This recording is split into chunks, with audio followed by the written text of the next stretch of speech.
Hello everyone and welcome back to my channel. I thought I would share some of my analog photography. These shots are from my mini Diana camera, which takes a 35mm film. The Diana cameras are fairly affordable but really unreliable, and they do produce some really interesting and unique shots, as you can see in the image in front of you. But they're also really unreliable and frustrating because you never get just a straightforward, straight up picture back. So this roll of film I had been trying to use for months and months, and I must have taken about 3 rolls of film worth of pictures, if that makes sense, because the film wasn't actually going forward onto the next frame because the film wasn't in properly, and I didn't realize this. So when I finally put it in properly and started taking the pictures, I did actually get these pictures back from our trip to the Lake District for my boyfriend's birthday, but as you can see there's a lot of overlapping shots and a lot of multiple exposures which were not intentional. And I've just put the couple of images together so you can see here how there was an overlap between these 2 images, which was totally unintentional. You can also see that there's some multiple exposure in these images as well, so there's a lot going on, which makes it really interesting and unique, but also kind of frustrating if you were just wanting a nice picture of the Lake District or of whatever it was you're taking a picture of. The same is true of these pictures, the image that you can see on the screen at the moment, where the frame actually stops halfway in the middle of one picture of my boyfriend. So with the Diana camera, with the mini Diana camera, you have the option of a square format image, or you can make it half the size and have 2 rectangular images, which means that you get twice as many frames per roll of film. So here you can see that there's actually 3 images but that have not been timed very well or not been positioned very well when I was rotating the forwarding on knob, whatever it's called.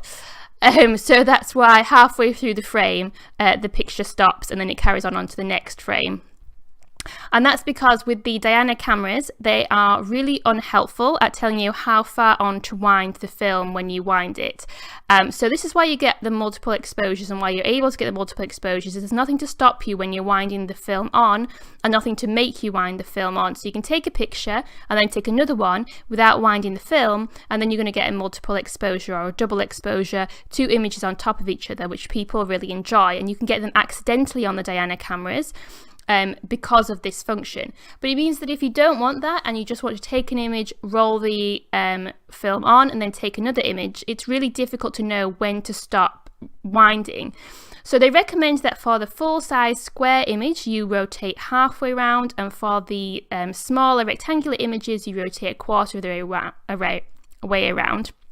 But there's no markings on the knob when you're actually moving it forwards. So I did mark some on myself just to show the halfway round and a quarter of a way around, but clearly I didn't actually wasn't actually very successful when I was actually using this film in sticking to those marks, or they were just slightly off to begin with, which is why you get a lot of what's happening here, where some of the frames are split, some of the pictures are split in the middle of the frame, and some are overlapping with 2 images on one frame. As you can see here, you've got half of one image and then a full second picture of the pub that we went to, which just happened to be, I didn't actually go to this pub, sorry, a pub that we walked past when we were in Settle coming back from the Lake District. And then there are other images like this, where it's 2 images put together on one frame, overlapping, and kind of a half multiple exposure, but kind of not. It's just where the image has overlapped. I don't even know how you do this. You can't replicate this if you tried, or I couldn't anyway. But that's what people love about the Diana cameras. That's what people love about lomography and analog photography, is that it's really hard to predict, it's really hard to control, and you just point and shoot, and then you get these weird and quirky and interesting results. And I do really like this roll of film because I did get quite a lot of pictures back, and there are some really fun, interesting pictures, and there are some fun multiple exposures and some unique results. So I'm not really complaining, because a lot of times with Diana cameras what I find is you get blurry, out of focus images that come back where people's heads have been chopped off because the what you see through the viewfinder is not what you actually get back on the image.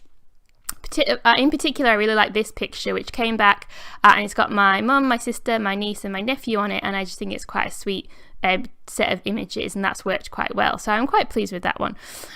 This one is one indoors, which, as you can see, the camera just doesn't work very well in low light. I don't actually have the flash attachment, so I can't do anything to improve that, so really you just have to use it outdoors. But all the outdoor images actually came out pretty well. Nothing is really out of focus that badly, and nothing is too badly overexposed. These are probably the worst ones towards the end of the roll in terms of overexposure, but for the most part the pictures have come out really well. It's just that they're all really like multiple exposed or overlapping or broken in half, but you know, it gives you kind of a cool and quirky result. So I'm kind of pleased, I'm kind of surprised. I honestly, given how much problems I had when I was first trying to use this roll of film, thought that nothing would come back or that I had just ruined the film, because I kept having to open the back of the camera to see what was going on because it just wasn't winding on. So I thought that I'd probably destroyed the film in the process. But luckily that didn't actually happen, and I did actually get some usable pictures back. This is a very nice power station, and in a minute you're going to see a very exciting pylon. Anyway, I hope you like these pictures. If you do, please give me a like. If you have any suggestions or tips on analog photography, please leave them in the comments below. And if you'd like to see more pictures, please subscribe.